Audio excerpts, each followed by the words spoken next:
November 1944. Terrace, British Columbia. Deep in the Canadian wilderness, officers are screaming orders. But for the first time in history, no one is listening. Instead of salutes, they are met with the sound of Lee-Enfield rifles hitting the mud. Hundreds of soldiers, armed, angry, and within minutes, they have taken over the camp. They aren't fighting the Germans. They aren't fighting the Japanese. They are turning their guns on their own government. The telegrams reaching Ottawa are terrifying. The men have mutinied. We have lost control. Prime Minister Mackenzie King is paralyzed. If this spreads, the entire Canadian army collapses. History books often call these men cowards. The public called them zombies. But on this freezing morning, 1,500 men decided they would rather face a firing squad at home than die for a war they never volunteered to fight. To understand why these men rebelled, you have to understand the single word that destroyed their lives: zombie. In 1944, it didn't mean a flesh-eating monster. In the Canadian Army, there were two classes of soldiers. Class A were the General Service Volunteers, the heroes going to Europe to fight Hitler. And then there was Class B, the NRMA soldiers. Under the National Resources Mobilization Act, the government could draft you, force you into a uniform, and hand you a rifle. But there was one legal catch. They could not make you leave Canada. You were strictly home defense. To the volunteers fighting and dying in Italy and France, these conscripts were dead weight. They had bodies but no souls, no courage. They were the undead. They were zombies. The shame was brutal. It wasn't just a nickname, it was a social death sentence. Newspapers mocked them. Women sent them white feathers, the universal symbol of cowardice. In training camps, general servicemen would bark at them, spit on them, and beat them. Prime Minister Mackenzie King had made a promise to the nation, specific to Quebec, where opposition to the war was fierce. He promised, not necessarily conscription, but conscription if necessary. For 4 years, he walked a tightrope. He kept the zombies in Canada to keep the country united. But in 1944, the rope snapped. By the late autumn of 1944, the war in Europe had changed. The euphoric rush of D-Day and the liberation of Paris were distant memories, replaced by a cold, wet, and bloody reality. The Canadian First Army found itself stuck in the mud of the Scheldt estuary in Belgium and the Netherlands. It was a campaign that history often overlooks, but for the men on the ground, it was a nightmare of flooded dikes, freezing water, and entrenched German positions. This was a war of attrition, and the cost was astronomical. The casualty reports arriving on the desks in Ottawa were grim, but there was a terrifying specific detail hidden in the numbers. The casualties weren't evenly distributed. The Air Force was fine. The Navy was stable. But the infantry, the foot soldiers engaging in close-quarters combat, were being wiped out. Regiments that were supposed to be at full strength were operating with skeleton crews. Commanders in the field were forcing cooks, clerks, and mechanics to pick up rifles and run toward the front lines just to fill the gaps. The Canadian military machine was running out of fuel. It was running out of men. Field Marshal Bernard Montgomery and the Canadian commanders sent frantic messages back across the Atlantic. The message was simple and brutal. We cannot sustain this. Send us reinforcements or we will break. But in Canada, the recruiting stations for volunteers were empty. The patriotic rush of 1939 was gone. Everyone who wanted to fight was already fighting. This created a toxic paradox that poisoned the soul of the nation. While Canadian volunteers were bleeding to death in the mud of the Scheldt, back home, there were nearly 60,000 fully trained, well-equipped, healthy young men sitting in barracks. They were guarding railway bridges that no one was attacking. They were marching in parades in safe towns. These were the zombies. To the mothers who had lost sons in France, and to the wives whose husbands were missing in Italy, the sight of these NRMA soldiers staying safe at home was an unbearable insult. The public anger shifted from a simmer to a boil. The question on everyone's lips was, why should my son die twice so that a zombie can live? In Ottawa, the political ground began to shake. The Minister of National Defense, Colonel J.L. Ralston, was a man of hard realities. He flew to Italy and Northwest Europe to see the situation for himself. He walked the hospital wards. He saw the exhaustion in the eyes of the surviving officers. He returned to Canada with a singular conviction. The volunteer system had failed. Ralston walked into Prime Minister Mackenzie King's office and delivered an ultimatum. He told the Prime Minister that the time for politics was over.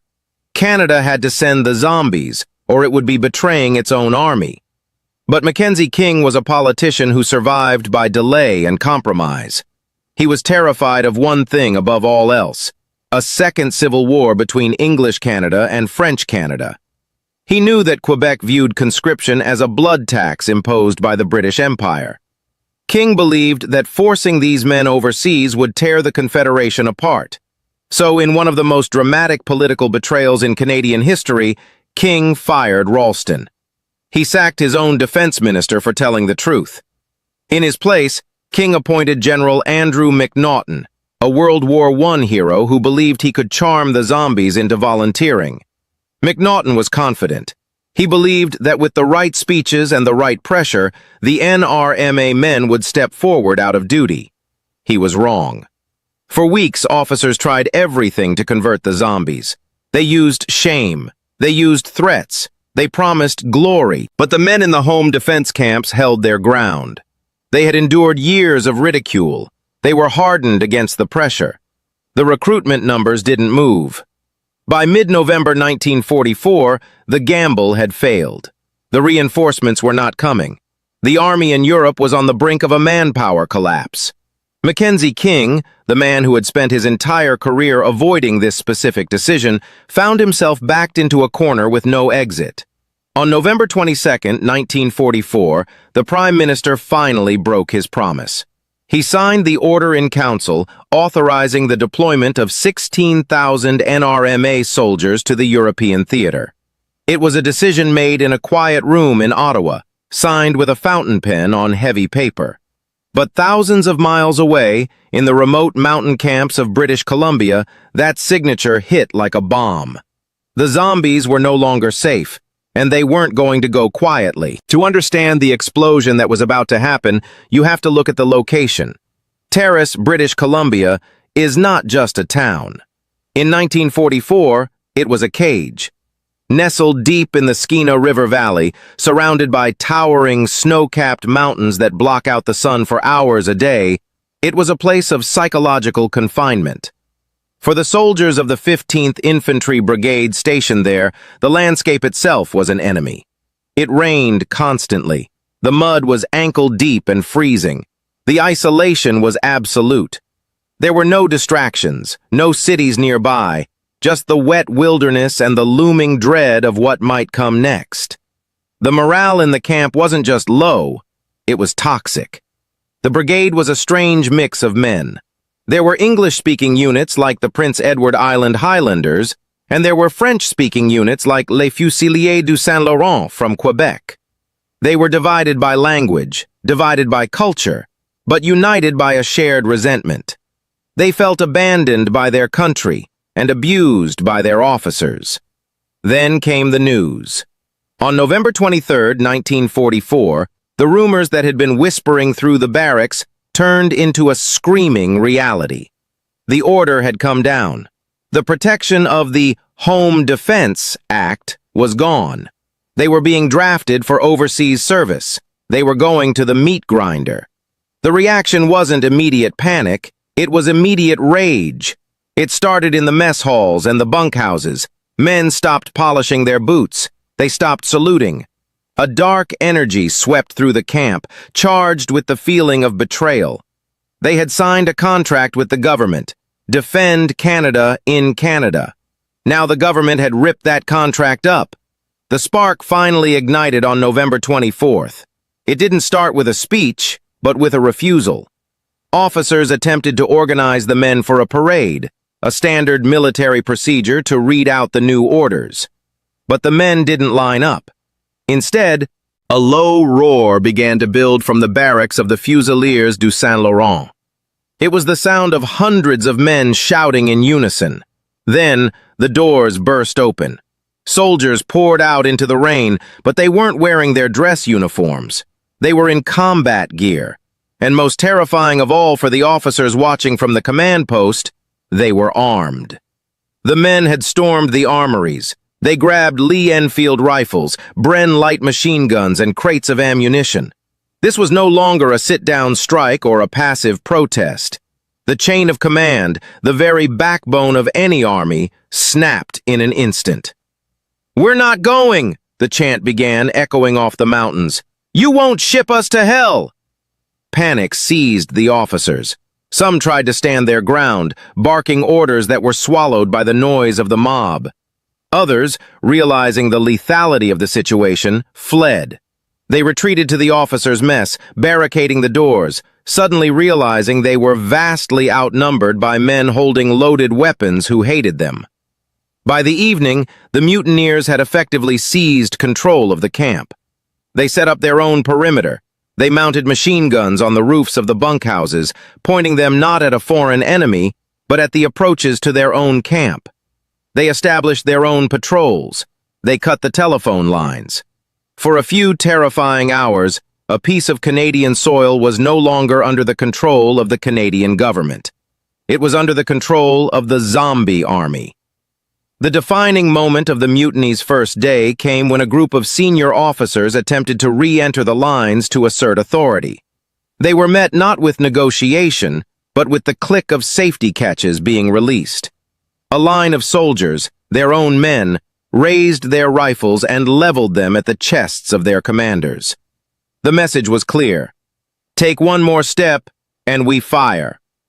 When the news from Terrace finally reached Ottawa, the reaction was pure panic. The War Cabinet was facing a scenario that terrified them more than any German division. A civil war on Canadian soil. The strategic nightmare was obvious. Terrace was not just a random camp in the woods, it sat directly on the Grand Trunk Pacific Railway. This was the lifeline connecting the interior of Canada to the strategic port of Prince Rupert. If the mutineers decided to blow up the tracks or derail a supply train, they wouldn't just be stopping conscription, they would be sabotaging the entire Pacific War effort. General George Perks, the commander of Pacific Command and a decorated World War I hero, was immediately dispatched to handle the crisis. He arrived to find a situation on a razor's edge. He had loyal troops at his disposal, armed and ready to retake the camp by force. But Perks knew that the moment the first shot was fired, Canada would lose. Images of Canadian soldiers killing other Canadian soldiers would be a propaganda gift to the Nazis. It would tear the country apart along French and English lines, potentially causing riots in Montreal and Quebec City.